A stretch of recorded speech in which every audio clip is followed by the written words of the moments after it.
সত্যজিৎ রায় বলেছিলেন যে এই মানুষটি যদি পৃথিবীর অন্য কোনো দেশে জন্মগ্রহণ করতেন, বিশেষ করে ইউরোপের মতন বা আমেরিকার মতন কোনো দেশে জন্মগ্রহণ করতেন, তাহলে অস্কার তার জন্য বাধা ছিল। এই রকম মানের একজন শিল্পী তার কি অসহায় অবস্থার মধ্যে দিন কাটাতে যা হয়েছে। যাই হোক, এই গানটা শুনতে শুনতে আরও একটা কথা মনে হলো যে শ্যামল মিত্র, এই শ্যামল মিত্রের সঙ্গে কাজ করা, একসঙ্গে কাজ করেছিলেন শুধুমাত্র গায়ক হিসেবে নয়, অভিনেতা হিসেবেও তুলসী চক্রবর্তী কাজ করেছেন। সেই বিখ্যাত সিনেমাটার কথা হঠাৎ মনে হলো।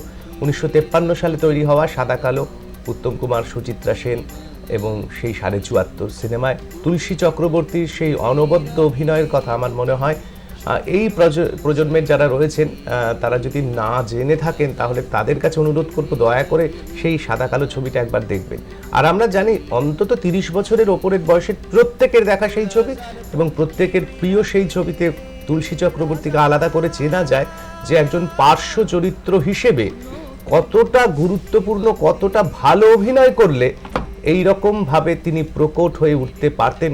কোথাও কোথাও মহানায়ক মহানায়িকার সঙ্গে পাল্লা দিয়ে তিনি অভিনয় করে গেছেন, এই রকম মানের একজন অভিনেতা, অথচ তিনি খুব সামান্য বা ন্যূনতম একটা পারিশ্রমিকে কাজ করে গেছেন গোটা জীবন ধরে।